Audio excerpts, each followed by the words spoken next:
Welcome back to another episode of No Bolts Left Behind.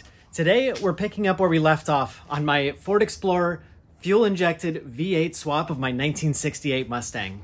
And if those words confuse you, let me bring you up to speed really quick on the build.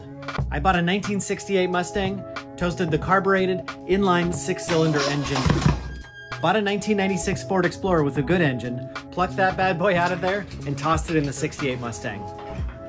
In the last episode, I tore apart the Explorer's wiring harness, cut out a bunch of stuff we didn't need, and today I want to integrate the modified Explorer's wiring harness in the Mustang. Let's get to it. All right, so first thing today is to start stripping out the sort of ECU body side of the wiring harness, because we're going to need some stuff out of it.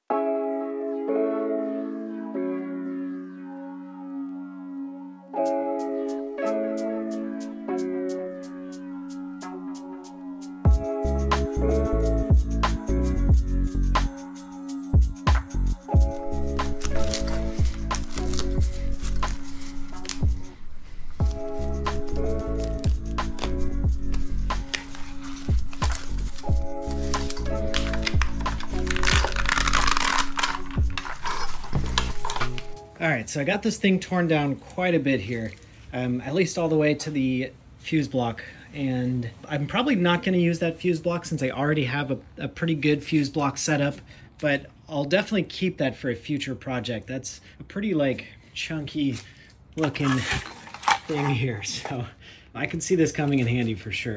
But this won't be going in the Mustang. I'll be snipping the wires pretty much as far as I can. I'm going to get as much length out of the wires as I can. Within reason.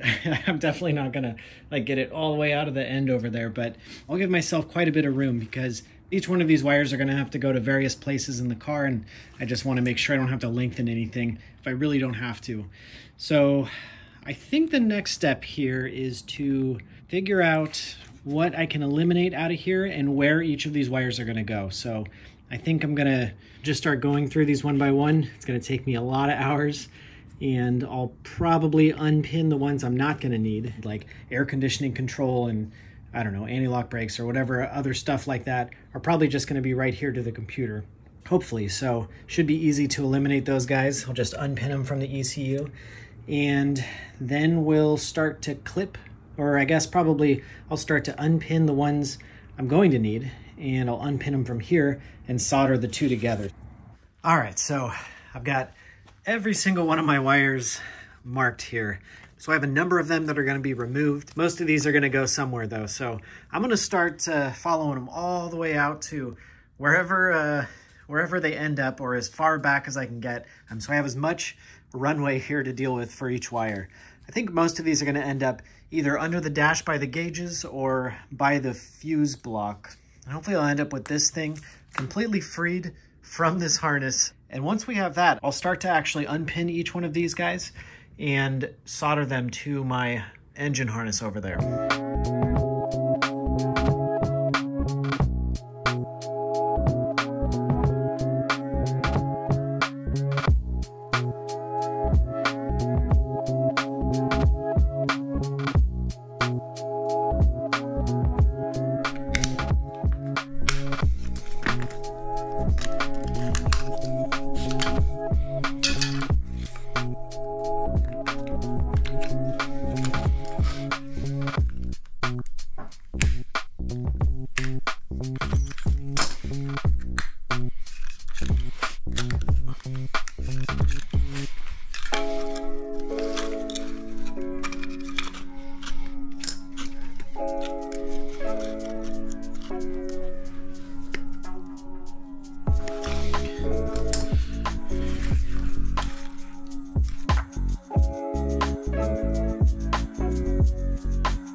All right, so here's what we're left with. Got all of these guys separated out as far as I could, up until, things like some of these junctions here. I figured I'd redo any sort of junction that I found. So I clipped these guys all the way back, and I think I'm pretty much done with this harness now, the rest of this harness. I will keep a lot of this stuff to use on future projects and to take some of this wire and use probably to extend some of these guys. I definitely want to keep all of the wires the same color if I can, all the way from, I guess, the whole length of the harness. So I'm gonna tuck this away, put it somewhere else, I guess, and we'll focus on this guy now. And the goal will be to unpin each one of these one by one and solder them to the other side of this guy. And I did mark which ones need to be removed, so I can at the same time remove the wires off of this guy and maybe eliminate some of these few wires. I don't think I'll dig down, all the way down into here, but if there's anything going between this and the ECU I don't need, I'll probably eliminate it so it's as tidy as possible. Cool, we're getting there. We're getting close, I think.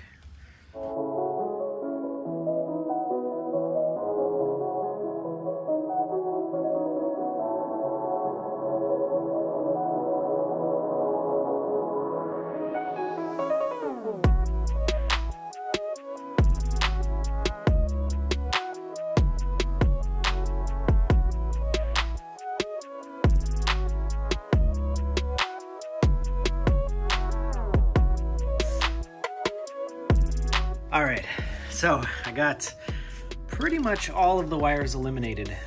There are 5 left, and these are kind of my mystery wires.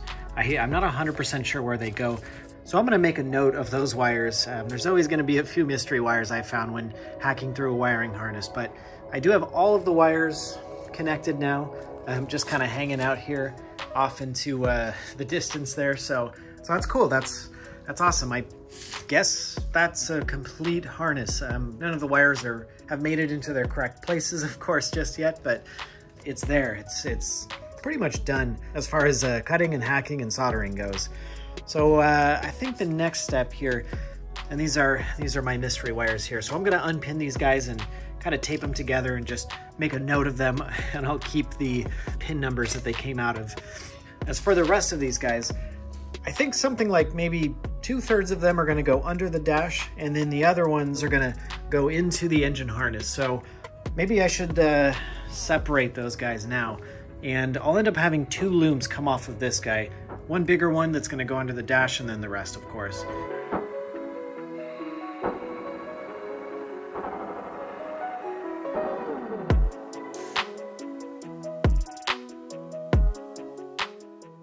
All right, there we go. Finished. I got all these wires sorted out, and we're pretty much good to go. That's pretty much the entire harness for the engine. Got our new sort of cleaned up transmission section. We have our engine sensors and like fuel injectors and things like that, coils. We have things that are gonna go into the engine bay in various places. So mostly stuff to go to the fuse block, so like battery power, ground, ignition power, starter relay, stuff like that. We have our ECU connector, which is gonna go inside the car. Probably somewhere about here is where that'll cross over the firewall. Then we have all of the stuff that's gonna go inside the car, gauges and OBD2 port, things like that. It's exciting. I'm probably gonna call it quits today because it's late. I gotta tuck the Challenger in, bring it in here and clean up. But next thing tomorrow, we're gonna start actually putting it in the car, start routing the wires and start figuring out where this stuff goes. All right, it's the next day. I think the first step is just to toss this thing in there, maybe make some plans for how I'm gonna route this thing and where I'm gonna put the ECU. I am hoping that I can put the ECU on the passenger side, and I think it was right over there, like in this area when I pulled apart the Explorer. So hopefully the wiring will kind of fall over into this area and I can tuck it maybe behind the glove box or even like in the glove box so I can access it easier. We'll see. You know, there aren't very many, now that I'm looking at this thing, there aren't very many plugs that are going to the intake manifold, just the idle air control valve and the throttle position sensor and an EGR valve plug, and that should be it. So I'm gonna pull this off because my plan, of course, is to route the wiring like nice and neat underneath the intake manifold as hidden as possible. So let's pull this guy off, and then we'll get this thing put on there, and we can probably start to actually plug stuff in and just kind of get it situated in there.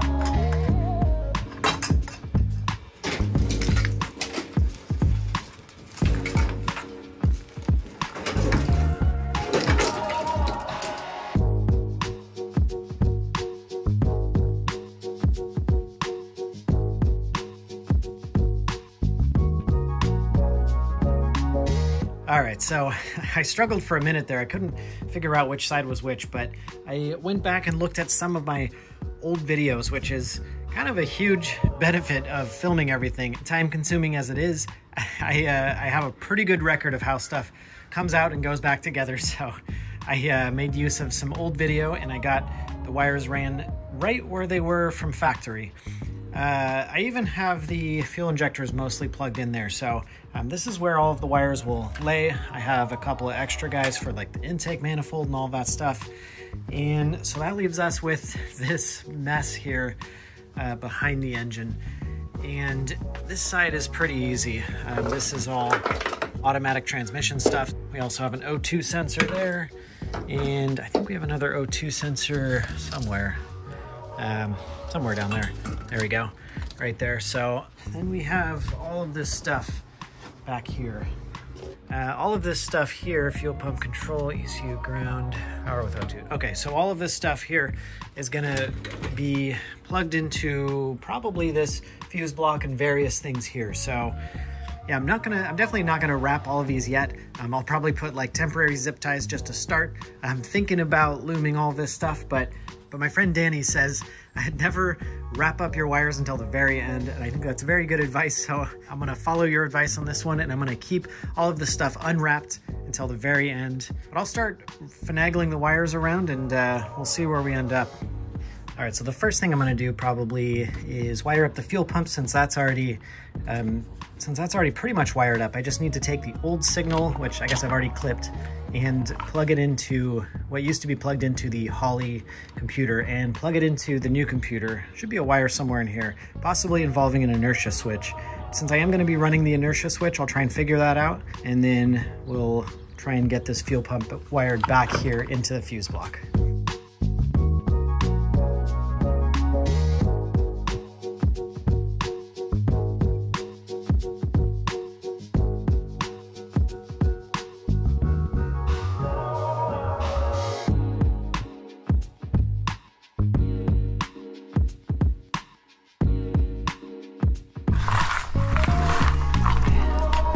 Let's kind of eyeball it and see if that, so it needs to go from here to just you're good. Here. Yeah. I'll leave that right here. Is it this one? Mm-hmm. Cool. All right, so I started to strip down this. This is all just the body harness from the Ford Explorer, and I figured this would be a very good resource to steal wires from so that I can kind of keep the same colors. So it seems as though if I'm to wire up the, this is probably a better example here, the inertia switch, we're gonna have a green and yellow and a pink and black wire. And I managed to get a pretty good section of pink and black wire. And I believe that one side is gonna end up going to the fuse block. So I think we're set. I think we can maintain pink and black all the way up to this relay control here. And I think I'll probably put this inertia switch in the same place that it lives in all of these like 90s and 2000s Fords, which is right behind the passenger kick panel over there. All right, next up, I think I'm gonna go ahead and wire up some fans here. And I think this should be pretty straightforward. Basically, we gotta have some really big power wires for the fans, which I have already started here. I've got these guys ready to be plugged in. And we need to run those through a relay and then control the relays with this guy. Fan high, fan low. A sender is gonna be for the water temperature, so that will give this little, I guess, little computer, a little unit here, a signal to tell, signal from the engine what the water temperature is. Ignition, battery, ground. It's pretty simple. Cool. All right, so let's go to the old pile of wires, and I'll fish out, I might as well follow their wiring guide here and fish out white, blue, whatever, and we'll get this thing started.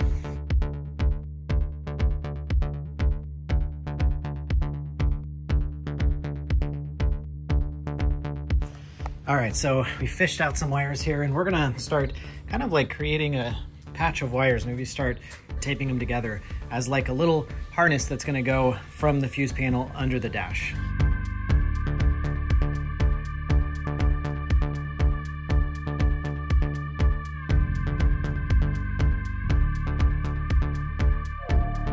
All right, so here we go. The fuse block here, I'm gonna keep it right here in the engine bay, and that's gonna be the sort of hub that controls all of the electronics.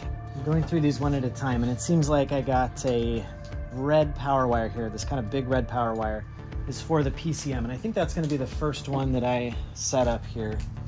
So I got this guy labeled up all fancy, and it's my understanding that you need 4 new relays that go into this guy. Fuel pump, PCM, which is just the car's computer. You have one for the ignition coils, and then there's another one for oxygen sensor, O2 sensor heaters. So I'm just realizing now that if I'm gonna need 4 relays, that's 1, 2, 3, 4, and then I am gonna need 2 for my electric fans. So I'm actually cutting it pretty close here, but I think I should have just enough.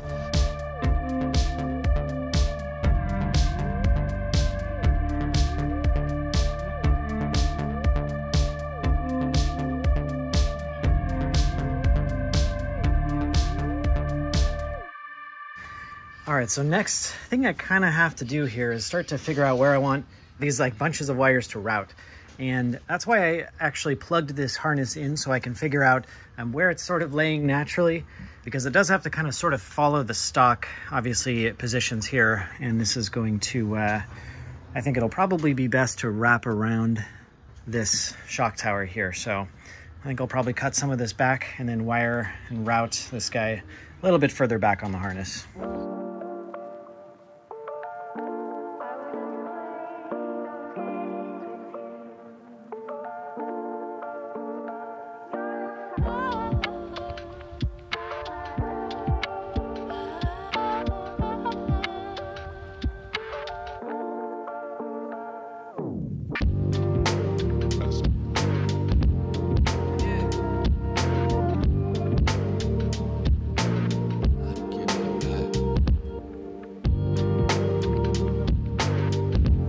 All right, so now that we got the wiring harness kind of laid out here, I gotta start thinking about all of these wires that are gonna go inside the car. And a bunch of them are gonna go to the gauges, things like the oil pressure and the check engine light and things like that. So I got this gauge cluster pulled out of here. We've got oil pressure, we have a temperature, we definitely want both of those to work. Fuel gauge should be okay. That one's just gonna keep the factory Mustang sending unit, so that one I shouldn't have to deal with. And the speedometer also should work with this 4R70W transmission, because it has actually both an electronic and a manual sensor. So I should be able to actually get some sort of cable for this guy. We'll deal with that later. It's not really an electronic thing. And the last one we have is some alternator thing, which I'm not sure about that one yet. We'll have to kind of do some research. And then we have a few lights, and I want to try and figure out what I'm going to do with those guys. All right, so one thing I definitely want to do on this car is keep the factory gauges exactly the way they are. These are like some of my favorite gauges, my favorite dashboards, so I don't want to put any like, aftermarket stuff in here. I don't want to have to add any lights or anything like that. But I do need to add one sort of light here, and that's a check engine light, which is a very important one. And one thing I didn't know about the Mustang is that this little guy in the center is actually a light bulb also, and that's pretty freaking cool. The little horse glows. I think that's awesome, and I'm really excited.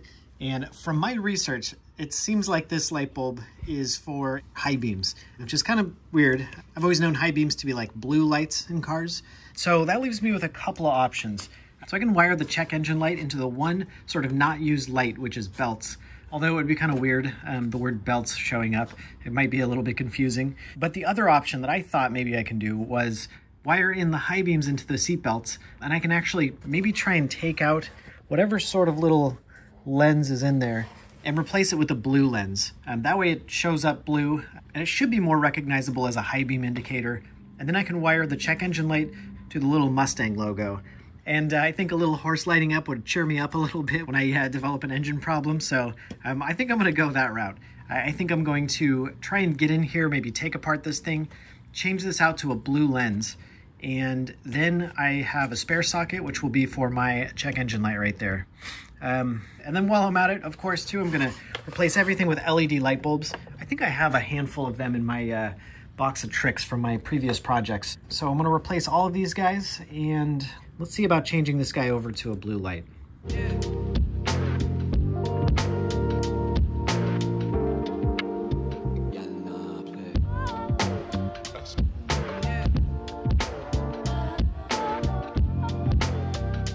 Well, looks like I got the lens here. So I think I'm gonna go ahead and just cut it right here and keep the brake part of this, but then I'll make a new template out of this guy in blue, like see-through paper. And I got the smallest package I can find, which I think is about 10 sheets, enough to make about 1,000 of these little lenses. So let me get some scissors, we'll cut this guy, and then we'll try and cut out a pattern.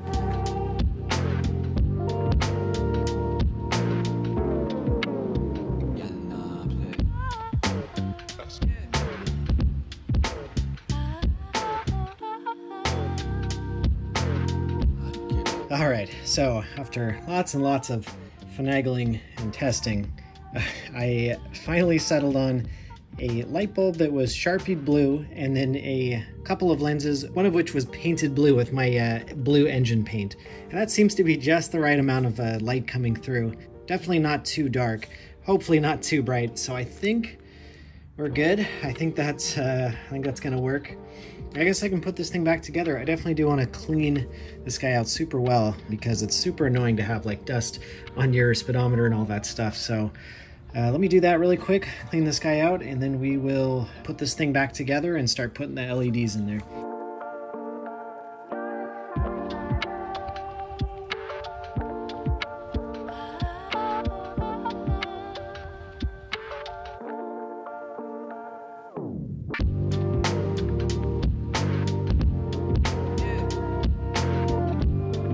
All right, so before I put this thing back together, I went ahead and hit this guy with some headlight polish, just plastic polish stuff.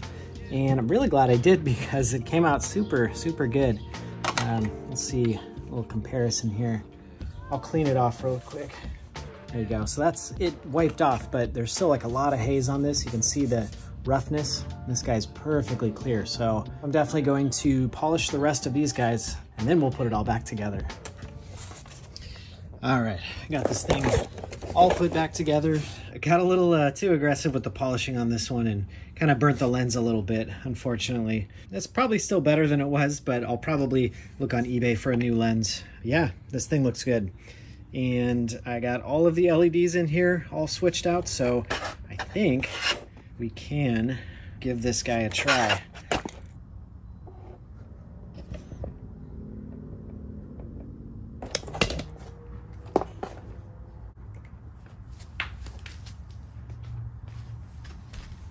Awesome. It's super cool. All right,